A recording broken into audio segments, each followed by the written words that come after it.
En este último video reiteramos que las propuestas del populismo de Petro no distan mucho del resto de candidatos. No es Petro, ni Duque, ni Lleras, ni ningún otro. Votar no es la solución. La solución está en la protesta social. El pueblo debe organizarse para dirigir su propio destino. Pero el reformismo de Petro, la UP, el MOIR, el PCC Mamerto, etc. tienen un favor que hacerle a los ricos, y es precisamente desviarlo de los caminos de la lucha y la organización. Comencemos. Petro, en enero de este año, condenó el excesivo aumento del predial en Tunja, diciendo que dicho aumento es para intentar financiar el Estado del bolsillo de la gente común, y que en su gobierno tiene una propuesta diferente poniendo a tributar a los grandes capitales. ¡Puro cinismo!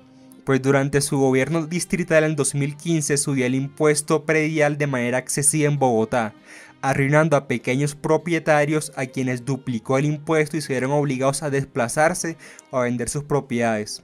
Una medida que favorecía la concentración de los mejores lugares para los grandes capitales. Su descaro no tiene límites al declarar que el sistema tributario de Bogotá es de los más justos de Colombia. Definitivamente en su gobierno más de lo mismo, impuestos para que sea el pueblo el que llena los vacíos que deja la corrupción, en vez de ser expropiados los corruptos que quedan impunes o pagan 2 años de casa por cárcel o cómodamente de escuela de carabineros u otras bases militares. Como hizo el alcalde de Ibagué, firme progresista, funcionario de la Bogotá humana, cuando este año le subió el impuesto predial a los ibaguereños para financiar sus proyectos sin expropiar a la generalizada corrupción de los políticos tolimenses. Ahí vemos que el discurso de Petro es tan falso como el del resto de candidatos, así sea Fajardo, De la Calle, Duque o Lleras o incluso sus discípulos. En torno a esto, recordemos la ya mencionada amistad clientelista Santos-Petro, resarcida gracias a la restitución de Petro en la alcaldía por parte de Santos, a pesar de que Petro se apresuró a llamarlo Pilatos, clientelista, mentiroso, prisionero de las mafias, entre otras verdades. El gobierno de Petro no estuvo exento de corrupción, clientelismo y proselitismo. Un ejemplo de esto es que Petro, junto con 7 senadores del Polo, fueron decisivos para que Ordóñez quedara como procurador, aún conociendo desde mucho antes sus posiciones reaccionarias y retrógradas, a cambio de que Ordóñez diera puestos en la Procuraduría para discípulos de Petro y el Polo. Pero esta no fue su única alianza con reaccionarios. Cuando estuvo en el Senado sirvió a los intereses de Gonzalo Ángel, un monopolista de la televisión por cable, sancionado por piratería en varias ocasiones, hermano de un confeso narcotraficante. Gonzalo Ángel, además, es amigo de José Obdulio, quien promovió desde el Senado sus intereses. De esta manera, Petro colaboró con José Obdulio y la bancada paramilitar para poner en la Comisión Nacional de Televisión a Fernando Álvarez, otro promafioso que recibió dinero de los Ochoa y que a partir de allí promovió resoluciones que favorecían el monopolio de Gonzalo Ángel. Otro caso es el de Carlos Simancas, un contratista para el Estado que financió la campaña de Petro en un 13%, luego este le pagó poniéndolo en la Secretaría de Desarrollo Económico y ahora Simancas está salpicado por la corrupción en los contratos de la paz, en torno a los manejos del dinero asignado a la implementación de los proyectos productivos para desmovilizados de las FARC. El descaro, la doble moral, el clientelismo es mayor en los casos en torno a las construcciones en humedales, por parte de empresas donde eran socios mayoritarios sus cuñados, que también ayudaron a financiar sus campañas. En su posesión como alcalde dijo que no se debió construir sobre humedales. ¿Por qué entonces, en el caso del humedal de la Conejera, donde el alcalde, a pesar de desbordar autoritarismo en otros casos, ahí sí dice que estaba impedido? Que no tenía esa competencia para revocar la licencia de construcción. Sin embargo, a pesar de Petro, otro concejal politiquero aprovechó para demostrar que la ley sí lo facultaba explícitamente para hacerlo. Pero obvio, ni bobo que fuera, ¿cómo se iba a ir en contra de sus cuñados y concuñados, siendo además uno de los que lo financiaron? Ante su incompetencia para evitar la destrucción de ese hábitat natural, un pequeño grupo de ecologistas logró por medio de la protesta detener la construcción por más de 6 meses. Luego el alcalde humano los desalojó violentamente con el ESMAD, que ya los venía hostigando desde antes. Al mismo tiempo ponían a circular versiones mentirosas donde decían que los manifestantes desalojaron voluntariamente. Durante su mandato, el Fondo de Vigilancia y Seguridad y la Unidad Administrativa de Servicios Públicos siguieron pudriéndose en la corrupción. Esta última entrando en serios conflictos con los recicladores que denunciaban que se estaban robando los recursos que iban destinados para ellos. El caso del contrato de Daewoo es un buen ejemplo de cómo funciona el sistema de contratación en el capitalismo, incluyendo el capitalismo humano de Petro. Daewoo prometió pagar una comisión del 10%, más de 4.600 millones de nuestros bolsillos, desviados de la inversión pública hacia las arcas de Óscar Salazar, un contratista amigo de Petro que ya había ganado otras licitaciones para la alcaldía, hechas de manera conveniente para que solo él pudiera ganarlas. Un ingrediente del compromiso era que Óscar Salazar usaría su influencia en el gobierno de Petro para incluir a última hora a Daewoo en la licitación de la empresa de acueducto y alcantarillado de Bogotá para adquirir unos camiones. Definitivamente, en torno a la corrupción, al detrimento del presupuesto público, no podemos esperar mucho de Petro ni del resto de candidatos.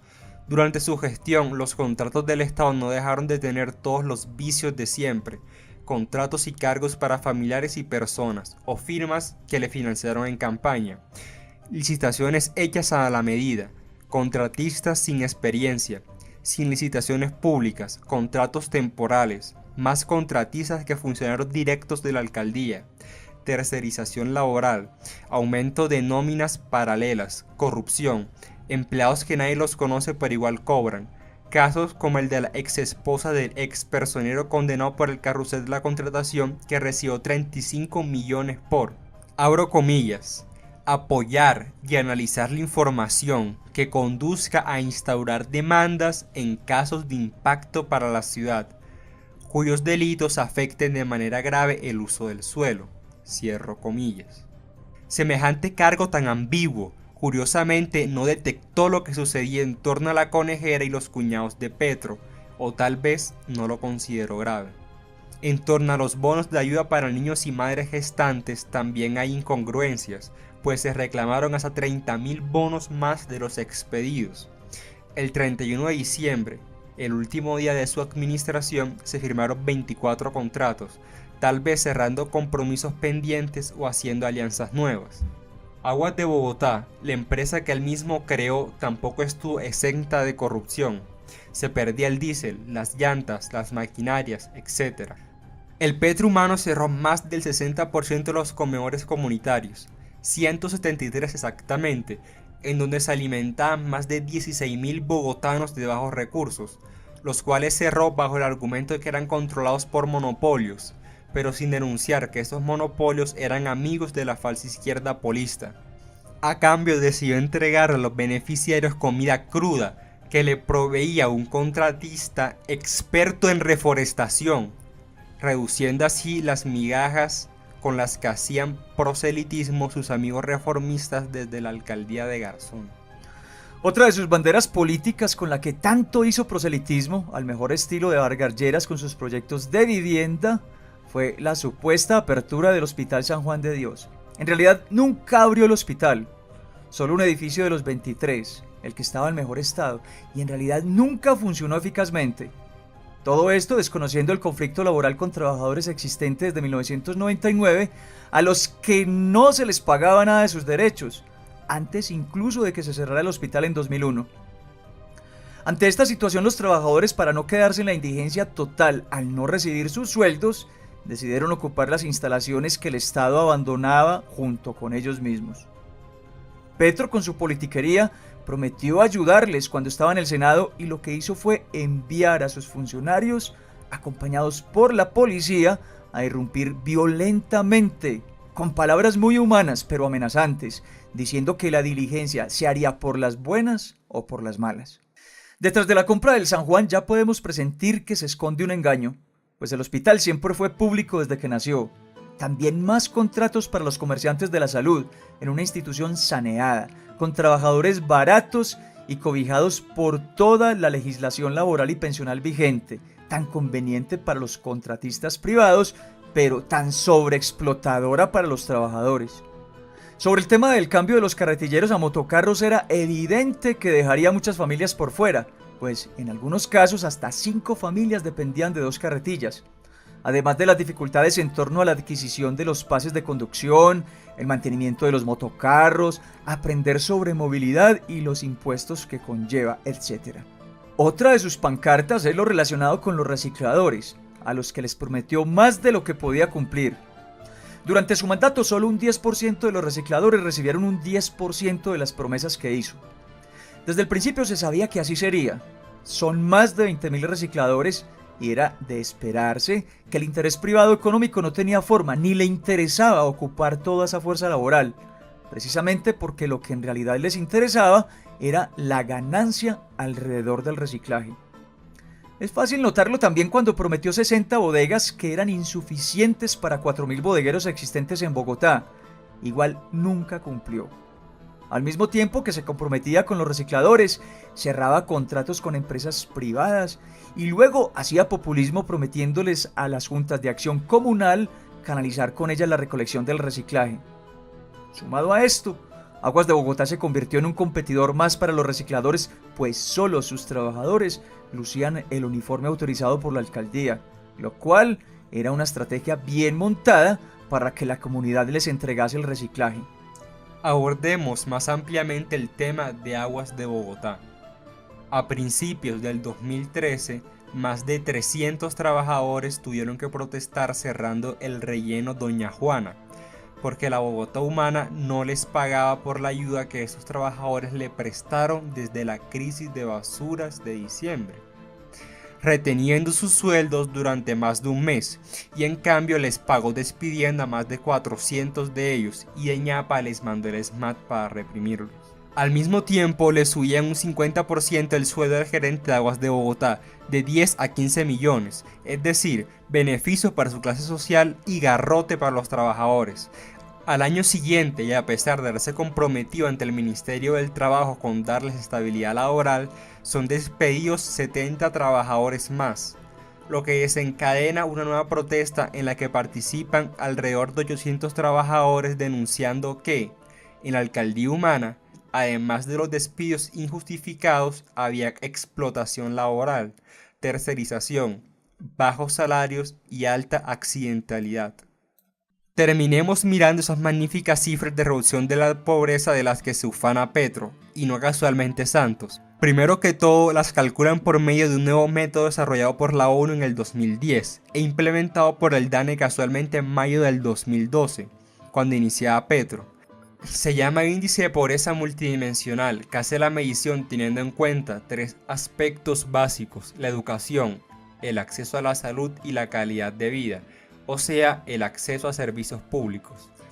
Sugerimos buscar los mismos documentos del DANE para mirar cómo hacen desaparecer a los pobres de los números, cómo crean ambigüedades para no tener que reconocer que este sistema genera pobres todo el tiempo, pero además ponen umbrales absurdamente bajos para que los números no asusten. Por ejemplo, según el DANE en el 2017, el umbral de la pobreza se define por aquellas familias que ganan 250.000 pesos, y el de pobreza extrema aquellas que ganan casi 120.000. O sea que las familias que tienen un ingreso mensual de 280.000 pesos, que son clase media, y los que ganan 700.000, cifra que triplican esos umbrales, ¿acaso serán ricos? Petro, como un oportunista, sí acepta felizmente las estadísticas del DANE cuando le convienen. Es tan evidente lo conveniente e irreal de sus métodos de medición que en el 2016, según el índice de la pobreza multidimensional, la pobreza era menos con relación al 2015, pero según el índice de pobreza monetaria había aumentado. Aclaremos pues, ¿es una o es la otra?